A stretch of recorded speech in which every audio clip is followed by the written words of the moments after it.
Claude François et moi. Alors, c'est une longue histoire qui est passionnante. Tout commence en 1973. J'ai 11 ans et mon tout premier 45 tours, eh bien, c'est le lundi au soleil que j'adore et que j'adore toujours. Comme par hasard écrit par des gens qui sont devenus mes amis, Patrick Juvet, Franck Thomas, Jean-Michel Ribas. Oui. Et puis Claude, eh bien, je l'ai vu sous la bulle RTL de Lille pour la première fois. Et fin 77, j'ai eu la chance d'avoir une brève rencontre avec lui et en lui disant que je lui avais écrit un texte qu'il a lu en face de moi, qui s'appelait Je voudrais être. Il a apprécié d'ailleurs une phrase en particulier de cette chanson d'amour, on peut dire. Je voudrais être la lune pour me donner à toi. Il avait beaucoup apprécié cette phrase et il m'avait poussé à continuer à écrire. Et si le 11 mars 78, qui fut dramatique pour nous tous, nous avait donné la chance d'avoir un Claude vivant, eh bien je serais sûrement devenu l'un de ces auteurs-compositeurs. Enfin bon, le destin est le destin. Alors la suite, c'est là que ça devient passionnant. Je passe mon diplôme d'auteur-compositeur à la SABAM de Bruxelles en 1981.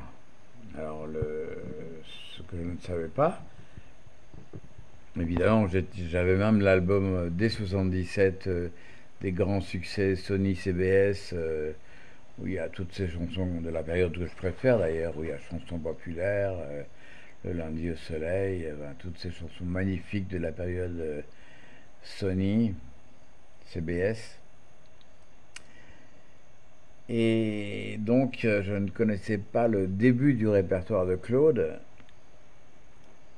Et ce qui est très étonnant, pour passer cet examen de rentrée à la SABAM, ce qui est l'équivalent de la SACEM, euh, il faut tout d'abord écrire sur une partition une musique sur un texte qu'on nous donne. Eh bien, ce texte-là, c'était une chanson de Claude. Curieux, non? Eh oui, une chanson de 65. Le titre m'échappe là, parce que le début de sa carrière m'intéresse beaucoup moins que celle des années 70, où il est resplendissant. Enfin voilà, première chose étonnante, je passe mon diplôme d'auteur-compositeur sur une chanson de Claude François, sur laquelle je dois réécrire une autre musique. Incroyable. Bon, ça c'est une première chose. Là-dessus, je rencontre un ami, un personnage d'abord,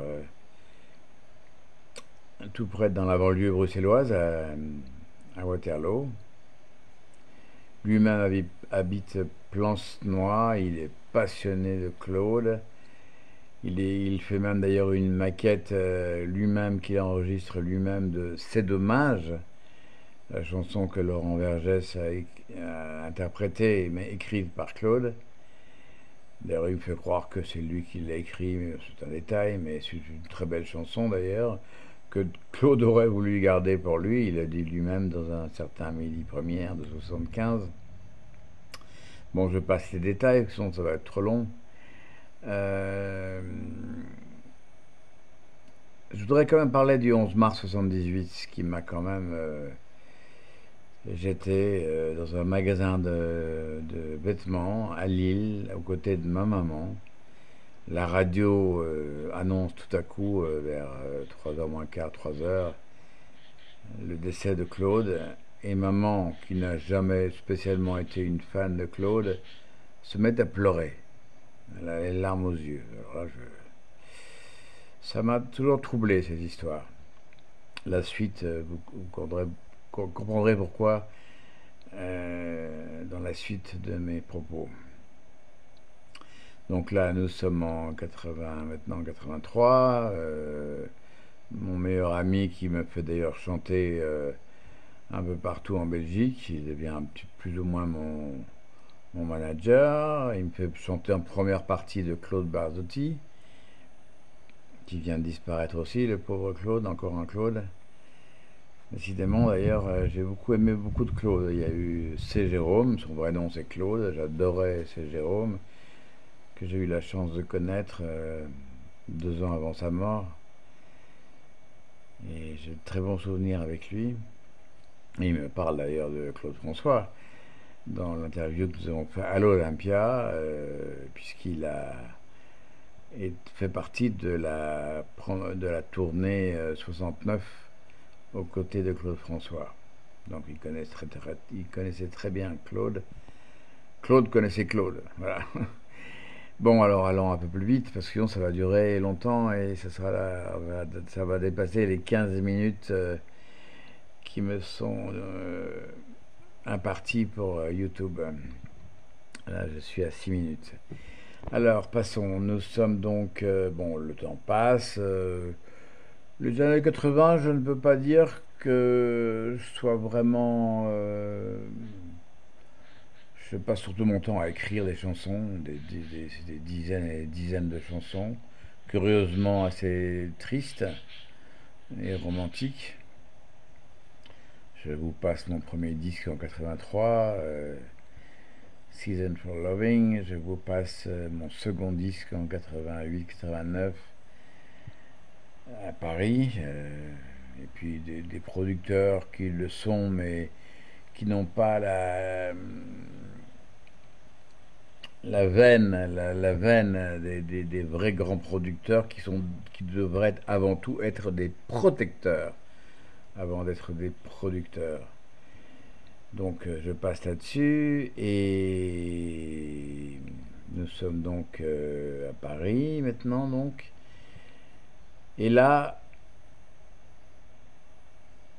j'ai la chance que je me suis créée de passer devant le 46 boulevard Aix-Delmans et d'aller jeter un coup d'œil.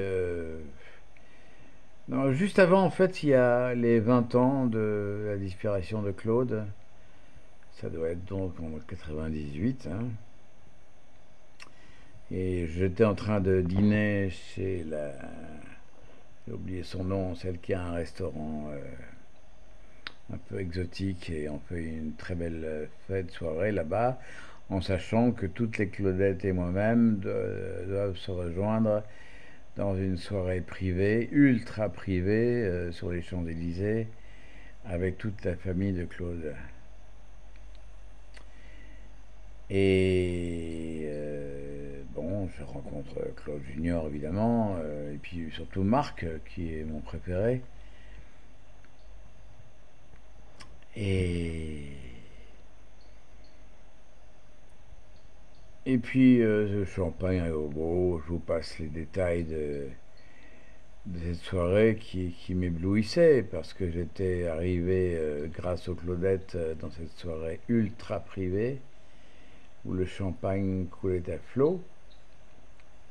Et puis il y avait deux charmantes jeunes filles avec qui je parle et puis elles me disent on peut vous raccompagner et puis je ne sais pourquoi j'avais pas envie de dire que j'habitais dans un petit hôtel de Clichy, justement le même hôtel où Claude lui-même avait séjourné, comme par hasard. De toute façon, il n'y a pas de hasard. Un hasard en arabe veut dire Dieu. Et donc je dis à ces deux jeunes filles, je veux bien que vous me raccompagniez, j'habite boulevard Aix-Delmans. Et elle me dépose donc boulevard Aix-Delmans. Et je fais un code tout à fait par hasard, un petit peu, quoi, 2-3 maisons avant le 46.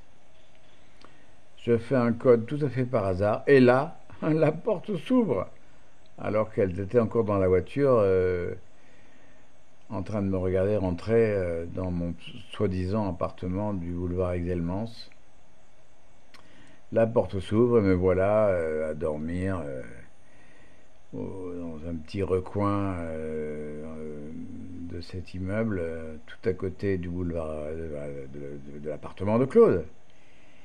Là-dessus, dès le lendemain matin, eh bien, je me dis, tiens, ben, comme je suis à côté de chez Claude, je vais aller voir au dernier étage du 46. Il m'est très facile de rentrer. J'arrive au dernier étage de l'appartement de Claude. Et là, chance énorme, je rentre comme dans un moulin, pas celui de Danemois, auquel d'ailleurs ben, on en reparlera du moulin. Là, parce qu'en fait, l'appartement vient d'être vendu ou revendu et il y a des ouvriers qui se trouvent dans l'appartement de Claude et ils me prennent soit pour un propriétaire, soit pour un je ne sais quoi. En tout cas, j'y rentre comme si j'étais chez moi. Et j'ai même ma caméra avec moi et là je réalise un un petit film qui n'est pas forcément de très bon goût, mais bon, je sentais que c'était le moment. Je monte donc sur la terrasse tout en haut, voir où Claude se faisait bronzer quelques minutes avant sa triste mort. Je prends ma caméra allongée donc sur un fauteuil qui se trouvait sur le haut de la terrasse, donc sur la terrasse de Claude. Et avec ma caméra, ma caméra devient une caméra subjective, c'est-à-dire que ce sont les yeux de Claude avant sa mort. Donc je prends ma caméra, je sors de la terrasse, je descends les escaliers et je rejoins la salle de bain. Et là, je me mets dans la baignoire.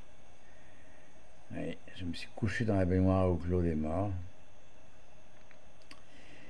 Voilà, c'est un détail, mais de plus en plus, je me sens proche de Claude, mais vraiment à tel point que nous sommes en 98, hein, mais juste avant le 11 mars, donc il n'y a pas prescription de crime. Et puis j'entends beaucoup de, de gens qui me disent mais non, il n'est pas mort comme ceci, il a été on n'a pas voulu le tuer, mais il y a trois bonhommes envoyés par Omar Sharif parce que Claude aurait prêté beaucoup d'argent en 69 après My Way à Omar Sharif qui n'avait jamais pu rembourser et Claude en 77-78 comme tout le monde le sait était assez démuni financièrement puisqu'il vivait comme un prince, et il en avait bien le droit, mais donc il appelait incessamment Omar Sharif. Et, bon, une des théories serait que trois bonhommes envoyés par Omar Sharif seraient rentrés dans l'appartement pour le tabasser, non pas pour le tuer, hein, et Claude serait mal tombé, et bon, il en serait mort de manière involontaire. Bon, donc j'ai sachant cela et c'était pour moi tout à fait crédible, je vais au commissariat qui se trouve à quelques pas du 46 et du 122. Je rencontre d'abord un commissaire de police racontant les prémices de mon histoire. Le type me semble très intéressé et il me demande de revenir le lendemain matin. Et là, je sens le tractard se refermer sur moi. Et évidemment, je n'irai pas le lendemain au commissariat pour continuer ma plainte, puisqu'il n'y a pas encore prescription. Hein. Il faut 20 ans pour dénoncer un meurtre, même volontaire ou involontaire. Donc voilà, et bon, je crois qu'on est à 14 minutes 32, on va faire une seconde partie, parce que là, il y a encore beaucoup de choses à dire. Il y a un numéro 2 que je vais faire suivre juste après. A tout de suite.